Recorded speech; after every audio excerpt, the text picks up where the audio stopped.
Bienvenue à tous, ici comme je vous l'ai promis dans la dernière vidéo, on va parler encore d'un nouvel pollinisateur. On va parler d'un insecte qui est responsable des petits capuchons de terre qui sont présents dans les trous de vos charpentes. Elles sont causées en fait par une osmie, l'Osmia cornuta, l'osmie cornue, et aujourd'hui on va en apprendre un peu plus.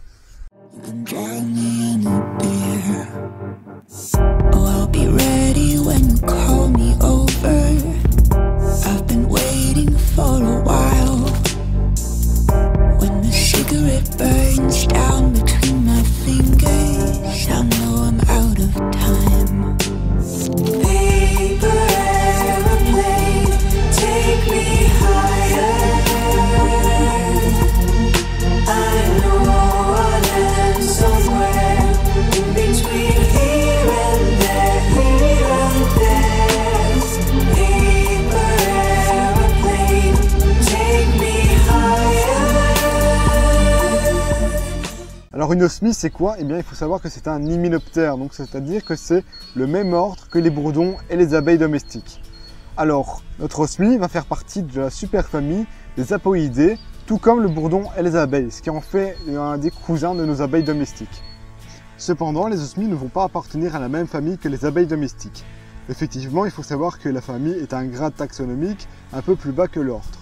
Donc nos osmies vont faire partie de la famille des Megachelidae, ce qui va impliquer quelques changements de comportement. Il faut savoir que les osmies ne sont pas des insectes sociaux, mais sont des abeilles solitaires. Au niveau de la description de notre osmie cornue, eh bien ça va être pas très compliqué de la reconnaître, car en fait elle va être noire et rousse. Alors il faut savoir qu'il va y avoir un dimorphisme sexuel entre les mâles et la femelle, donc les colorations vont changer légèrement. Les femelles vont mesurer entre 12 à 15 mm et vont avoir une tête et un thorax noir et un abdomen complètement roux.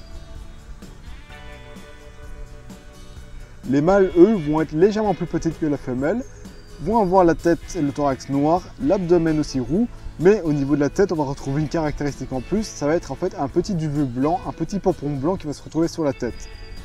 C'est assez facile du coup de reconnaître le mâle de la femelle avec ce critère. Alors on l'appelle l'osmie cornue car en fait il faut savoir qu'elle a une particularité qu'on va retrouver au niveau de la tête. Les osmies vont avoir en fait deux petites cornes qui vont se retrouver juste au-dessus des mandibules.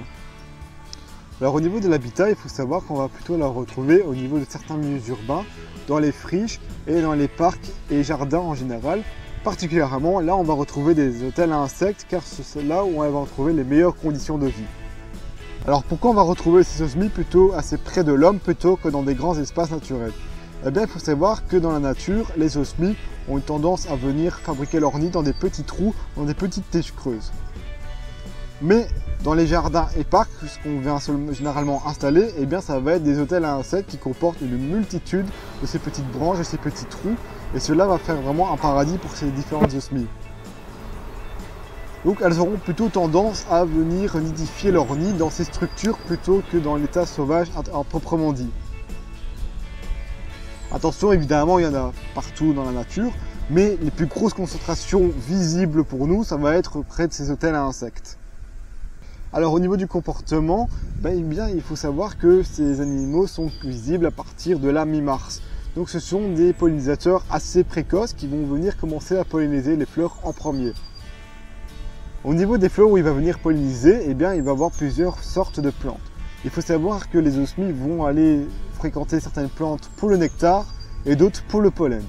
Au niveau des plantes qui va venir chercher le pollen, eh bien, on va retrouver des familles comme les brassicacées qui sont de la famille du colza et du chou, des rosacées qui font partie de la famille du pommier et des roses.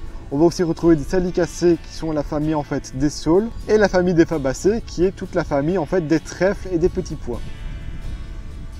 Au niveau des plantes où elle va venir chercher le nectar, eh bien on va retrouver des plantes un peu comme les pommiers, les pruniers, les saules ou encore les trèfles et toute une autre multitude de plantes. Il faut savoir qu'en fait ce sont d'abord les mâles qui vont sortir en premier et les femelles vont arriver 15 jours après les mâles.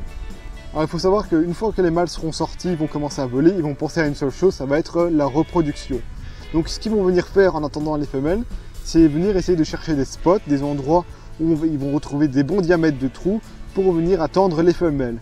Certains mâles vont justement attendre ces femelles près de ces trous et vont venir défendre férocement ce trou par rapport aux autres mâles pour venir garder la place.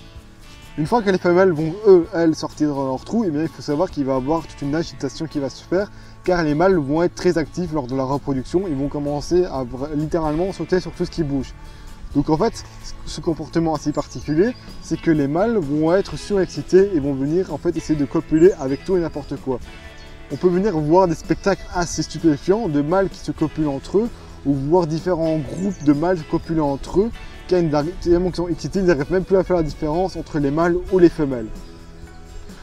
Donc cela va venir donner des scènes assez particulières de vraiment des orgies de mâles et de femelles chez les osmies. Donc on va pouvoir facilement voir des femelles se faire accoupler par plusieurs individus, ou voir littéralement des boules de mâles en train d'essayer de se copuler entre eux.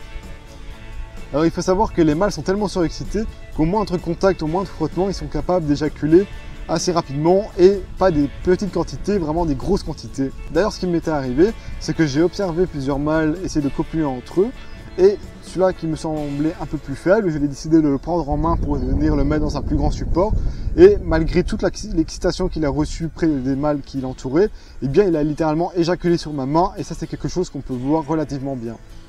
Une fois que les choses se sont calmées, eh bien, il faut savoir qu'au niveau de la reproduction, si c'est quelque chose d'assez particulier, on va pouvoir voir en fait les femelles surmontées d'un mâle et ceux-ci vont rester ensemble un petit moment afin de se reproduire.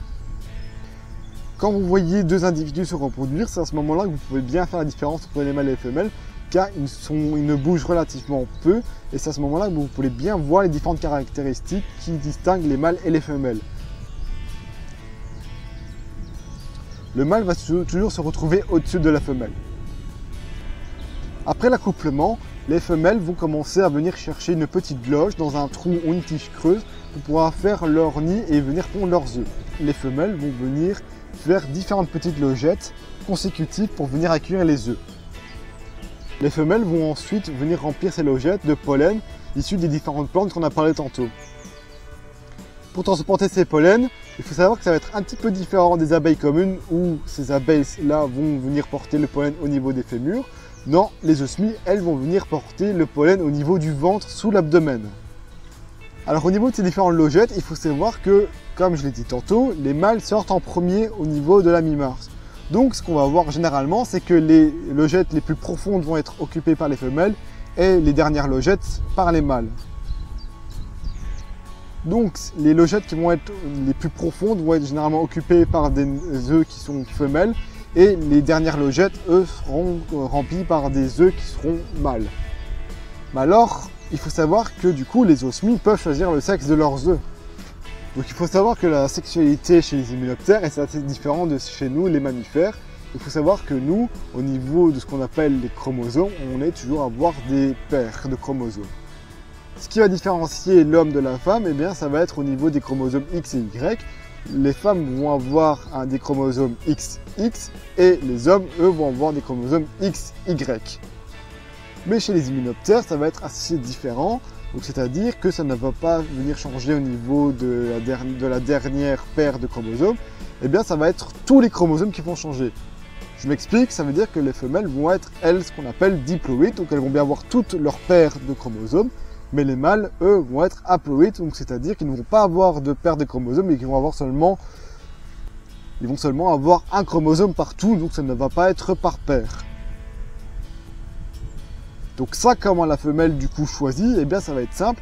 Les œufs fécondés, donc ceux qui vont avoir tous leurs chromosomes, ça va donner des femelles. Les œufs, eux, non fécondés, vont venir avoir des manques au niveau du chromosome, et cela va venir donner les mâles.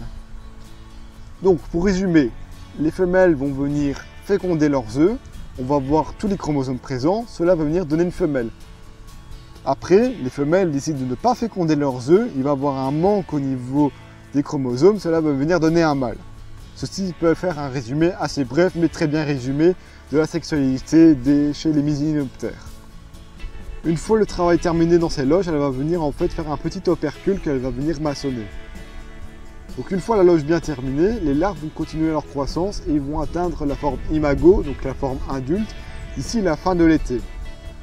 Les adultes vont rester en fait tout l'hiver et le début du printemps bien au chaud dans leur cocon et vont venir sortir à la mi-mars et cela va faire un cycle. Le cycle va venir après se répéter au fur et à mesure des années. Ce qui est bien avec les osmies, c'est qu'elles ne sont pas du tout agressives. On peut vraiment rester à côté d'elles et venir chipoter tout autour d'elle. Elle va venir montrer aucun signe d'agressivité. D'ailleurs, les mâles, eux, ne piquent pas et on peut venir facilement les prendre en main. La seule chose qu'il faut venir se méfier, si vous restez trop longtemps près d'un hôtel à insectes qui comporte énormément d'individus, eh bien, c'est de venir se protéger les oreilles ou bouger de temps en temps.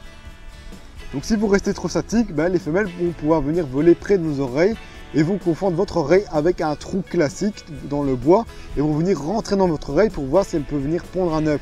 Le problème, c'est que si elle vous rentre dans l'oreille, eh bien le boucan va être infernal et ça va venir vous faire une douleur de chien. Donc si vous restez près de tel insecte, faites attention, ne restez pas trop statique, bougez un minimum. C'est des cas vraiment très rares, mais c'est pas de chance si ça vous arrive. Et si ça vous arrive, il suffit de mettre un petit peu d'eau dans l'oreille pour venir dégager l'osmie. Mais ces cas-là sont rarissimes évidemment. Et les osmies, c'est vraiment quelque chose de facile à observer, car il y en a, dès que vous faites un hôtel à insectes, il y en a des quantités énormes. Et il faut savoir que généralement les osmies ont tendance à venir répondre là où elles sont nées. Donc si vous mettez un hôtel à insectes et vous avez des osmies dans cet hôtel à insectes, et bien généralement tout le long des années à suivre, vous en aurez toujours.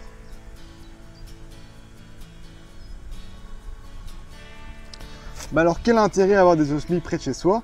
Eh bien en fait c'est une pratique qui s'appelle l'osmiculture et en agronomie ça va être très important. Comme on l'a dit, les osmies vont sortir à la mi-mars.